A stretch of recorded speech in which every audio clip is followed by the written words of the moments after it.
Hello, my name is Precious Bonds and I'm the blogger for The Single Maven. The title of this blog post is The 4 Keys to Walking Towards Your Purpose, Part 4. Let's briefly recap the last 3 blog posts in this series. In Part 1 of this series, we discussed the first key step, opening your heart to hear God's voice. In Part 2 of this series, we discussed key step number 2, leave the dead places. And in the last blog post, we discussed key step number 3, prepare for your purpose. Now, in the final part of this series, we will discuss key step number 4. Key step number 4, live in expectation. Your mindset is critical to walking towards your purpose.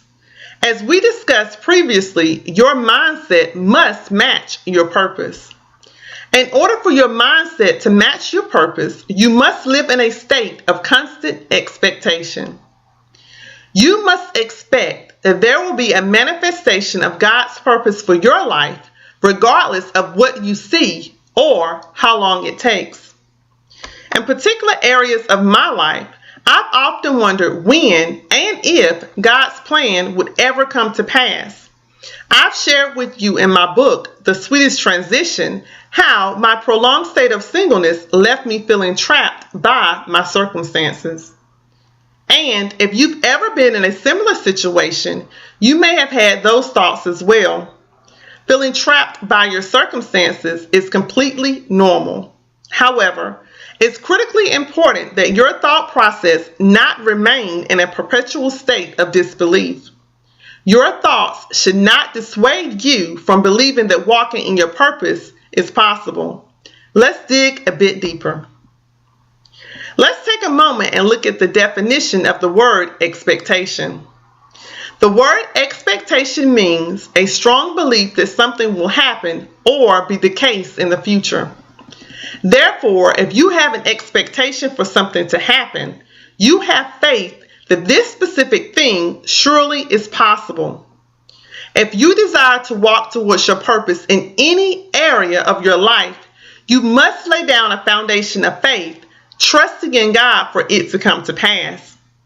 However, many times we don't live with a mindset of faith, but a mindset of defeat.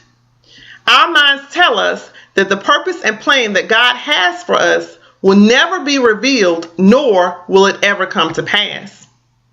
But we should not let what our eyes see control our thinking.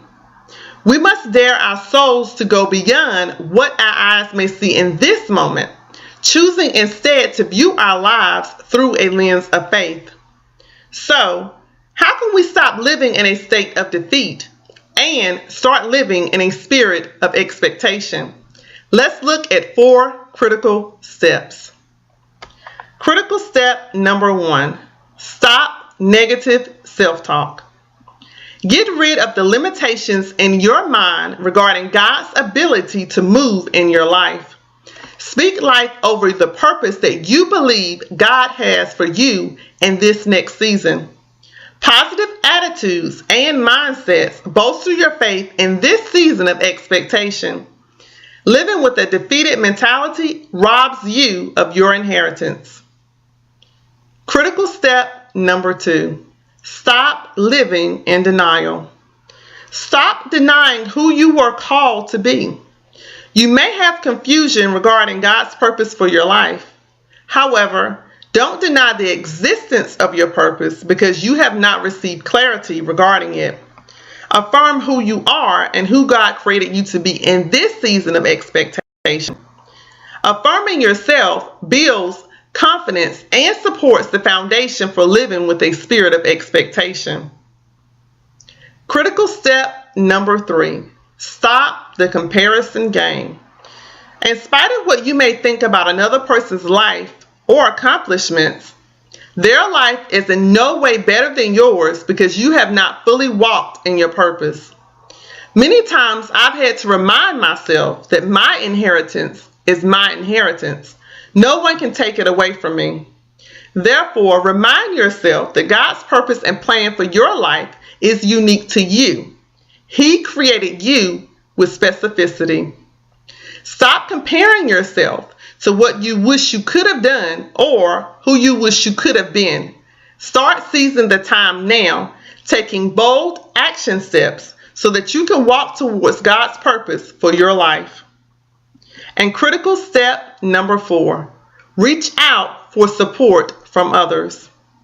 I've learned that living in a bubble is not indicative of anyone who expects God to move in their life. You must be willing to be transparent and real about what you believe God's purpose is for your life. Be willing to share with others the desires you believe that God has placed in your heart. Pray that God will connect you with confidants and close friends that will support you in that regard. Asking for support from those closest to you is a true indicator that you're living in a spirit of expectation. I challenge you this week to pray about God's purpose for your life. Pray about where you believe He's taking you into this next season. Ask for clear direction as well as an open heart to hear God's voice. Finally, ask God to magnify in your life any self-defeating habits that are stopping you from living in a spirit of expectation. As always, I encourage you to subscribe to this blog, The Single Maven, and share with your network. Until next time.